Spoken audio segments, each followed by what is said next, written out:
Hello everyone, welcome back to the channel. तो आज हम डिस्कस करेंगे ईएसआईसी यूडीसी की यहाँ पर स्ट्रेटजी, जो कि आपका शेड्यूल हो चुका है 19 फरवरी को। पेपर आज से 5 दिन है और इस पेपर को अगर आपको अटेम्प्ट करना है तो एक प्रॉपर स्ट्रेटजी के साथ अटेम्प्ट करना है, तभी आप एग्जाम में सक्सेस हो पाएंगे। अगर आप कैसे भी अटेम्प्ट कर दोगे तो एग्जाम में सक्सेस होना बहुत ज़्यादा डिफिकल्ट हो जाता है। ठीक है, एग्जाम क्लियर करना। प्रीलिम्स रहेगा, प्रीलिम्स में क्या है, स्पीड चाहिए होती है, मैक्सिमम कट ऑफ जाता है। अगर लास्ट ईयर का आप कट ऑफ देखोगे तो काफ़ी ज़्यादा गया है। ठीक है, तो आपको मैक्सिमम 150 प्लस तो यहाँ पर स्कोर करना ही पड़ेगा किसी भी हालत में। ठीक है, और ये भी सेफ नहीं है। ठीक है, अगर आपको सेफ जाना है तो मैक्सिमम 150 प्लस आपको स्कोर करना ही करना है। इसके आगे आप जितना भी कर सकते हैं, इससे कम मत करना। ठीक है, तो हम डिस्कस करते हैं किस तरीके से हमने ईएसआईसी यूडीसी का यहाँ पर एग्जाम अटेम्प्ट करना है, जिससे कि हम मैक्सिमम अटेम्प्ट कर पाए और हम यहाँ पर मैक्सिमम स्कोर कर पाए।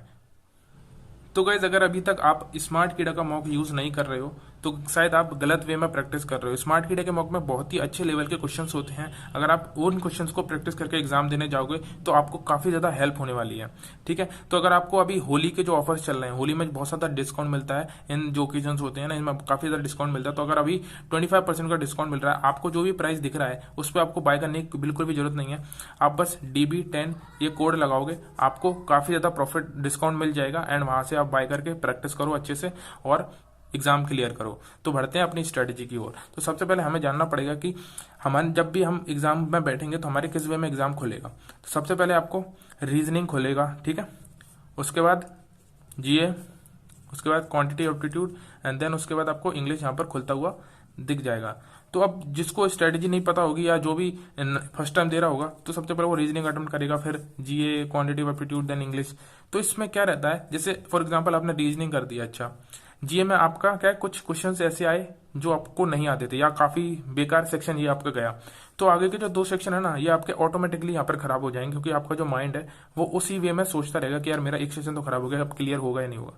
तो इसी तरीके से आपको किस वे में अटेम्प्ट करना है वो पे हम डिस्कस करने वाले हैं। ठीक है, और स्ट्रेटजी डिस्कस करना इसलिए भी जरूरी है क्योंकि इसमें हमें कंपोजर टाइम मिलता है 60 मिनट का। ठीक है, इसमें सेक्शनल टाइमिंग तो होती नहीं है बिल्कुल भी। अगर सेक्शनल टाइमिंग नहीं है तो हमें अपने हिसाब से टाइम को मैनेज करना है चारों सेक्शन में। ठीक है, अब सबसे पहले आपको मेरी तरफ से आपके लिए ये क्वेश्चन है कि आपका सबसे स्ट्रॉन्ग सब्जेक्ट कौन सा है। ठीक है, चारों में से मैं बोलूंगा, मैं अपनी तरफ से बोलता हूँ। ठीक है, जो मैं अपने लिए सोचता हूँ ना, तो मेरा रीजनिंग है। ठीक है, यहाँ पर मेरा रीजनिंग है, किसी और का इंग्लिश हो सकता है, कॉन्ट्स हो सकता है, ठीक है, कुछ भी हो सकता है। ठीक है, तो सबसे पहले मैं रीजनिंग अटेम्प्ट करूंगा। अब रीजनिंग की टाइमिंग कितनी होनी चाहिए, आपको 60 मिनट से जब भी आप 45 मिनट आपके बचे, मतलब 15 मिनट आपको रीजनिंग में देने हैं। मैं विद प्रूफ यहाँ पर बात करूंगा, अभी दिखाऊंगा आपको मॉक, सब कुछ दिखाऊंगा तब बात करूंगा। 15 से आपको 17 मिनट यहाँ पर इसमें इसको खत्म कर देना। 17 मिनट मैंने ज्यादा रख दिया, 15 मिनट में ही आपको खत्म कर देना। एग्जाम का लेवल थोड़ा सा डाउन रहेगा मॉक के लेवल से, तो इजीली आप 15 मिनट में यहाँ पर इसको कर सकते हो। ठीक है, उसके बाद रीजनिंग आपका स्ट्रॉन्ग सेक्शन है, अपना पूरे 25 क्वेश्चन अटेम्प्ट करने हैं इसके।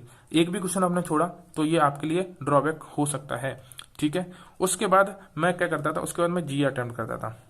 जीए में इसलिए अटेम्प्ट करता था क्योंकि मुझे कॉन्ट्स और इंग्लिश के लिए अप्रोक्सीमेटली 40 मिनट चाहिए ही चाहिए। तो अगर मेरी 15 मिनट में यहाँ पर रीजनिंग कंप्लीट हो जाती है तो मैं जीए अटेम्प्ट करता हूँ 5 मिनट में।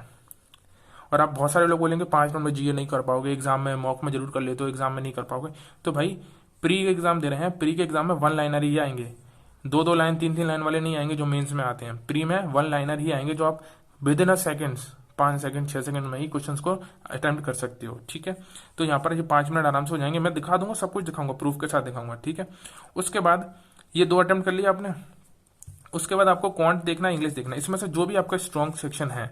अगर आपका इंग्लिश सेक्शन स्ट्रॉन्ग है तो आप इंग्लिश अटेम्प्ट करेंगे, अगर आपका क्वांट सेक्शन स्ट्रॉन्ग है तो आप क्वांट्स अटेम्प्ट करेंगे। ठीक है, और मेरा तो इंग्लिश में एक्यूरेसी नहीं बनती है, तो इंग्लिश में एक्यूरेसी बनती नहीं है, क्वांट में मेरी एक्यूरेसी अच्छी रहती है, तो मैं क्वांट को पहले 25 मिनट दे देता हूँ। ठीक है, मेरे पास 40 मिनट रिमेनिंग है। ठीक है, 40 मिनट में मैं 25 मिनट्स क्वांट्स को मैंने दे दिए। जैसे ही मैं क्वांट्स को 3rd नंबर पे मैं काउंट करूंगा, काउंट को मैं 25 मिनट्स दे दूंगा और 25 मिनट्स में मेरा 21 मिनट में ही पूरा कंप्लीट हो जाता है एग्जाम, अगर मैं बात करूं। ठीक है, जितने ही मैंने मॉक्स दिए हैं, जब मैं अच्छे से फ्लो में चलता हूं तो मेरा 21 मिनट में ही कंप्लीट हो जाता है। लेकिन मैं एग्जाम के लिए यहाँ पे, एग्जाम पर्पज के लिए यहाँ पे मैंने 25 लिख रखे हैं, क्योंकि एग्जाम में अगर मैं कहीं अटक गया तो मैं यहाँ पर 25 मिनट दे दूंगा और 15 मिनट जो बचेंगे वो मैं यहाँ पर इंग्लिश को देने वाला हूँ। ठीक है, क्योंकि इंग्लिश में मेरी एक्यूरेसी नहीं बनती है, तो जहां भी मेरे को लगता है कि ये क्वेश्चन में तुक्के मारने की वो आ रही है तो मैं उसको अटेम्प्ट नहीं करूंगा। तो इंग्लिश में कम भी अगर टाइम दोगे, 15 मिनट इज इनफ, क्योंकि हमारे पास 25 ही क्वेश्चन होते हैं, ज्यादा क्वेश्चन होते नहीं है। ठीक है। और जो आरसीज आपने प्रैक्टिस मॉक वगैरह के लगाए होंगे तो उसमें बहुत ज़्यादा लेंदी आरसी होते हैं, तो लेंदी आरसी होते नहीं हैं।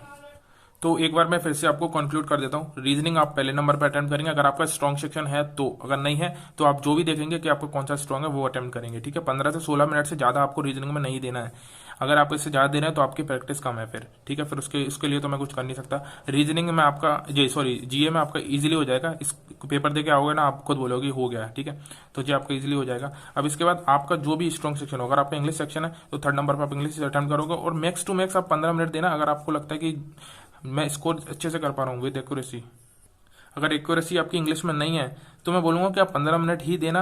आप जो भी 5 मिनट एक्स्ट्रा है ना वो आपको क्वांट में दे देने हैं। अगर आप क्वांट में एक्स्ट्रा मिनट दोगे ना तो जिससे क्या रहेगा, आप क्वांट में एक्यूरेसी के साथ अटेम्प्ट कर पाओगे। अगर आप तुक्के ही मारने हैं इंग्लिश में तो उससे अच्छा है कि थोड़ा सा टाइम दे के हम क्वांट में एक्यूरेसी के साथ अटेम्प्ट कर पाएँ।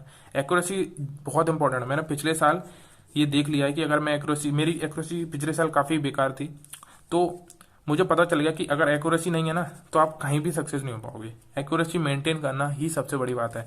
ठीक है, आप मेरा टेलीग्राम चैनल ज्वाइन कर लो जहाँ पे मैं अपने सभी पीडीएफ वगैरह देता रहता हूँ। डिजिटल बैंकर 10 ये सर्च करोगे ना तो आपको मिल जाएगा।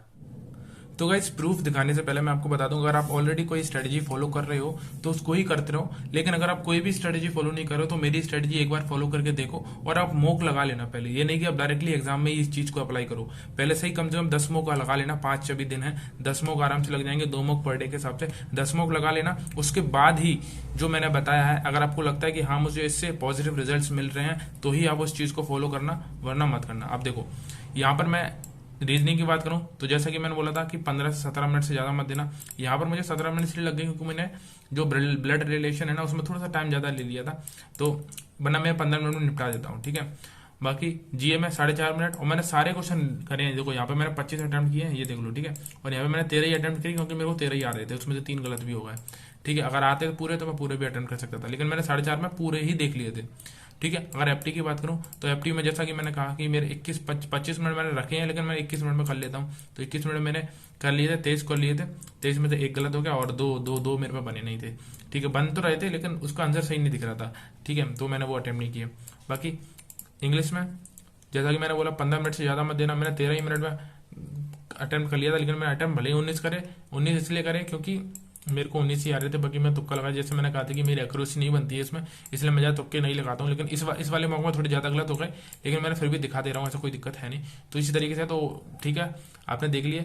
एक बार ट्राई कर लेना, पहले से ही एक बार मॉक देके देख लेना। अगर आपको लगता है कि हाँ अप्लाई करनी चाहिए ये चीज़ हमने में, तो आप करना, वरना कोई दिक्कत नहीं है। बाकी टेलीग्राम ज्वाइन कर लेना। मिलता हूँ फिर आपको अगली वीडियो में।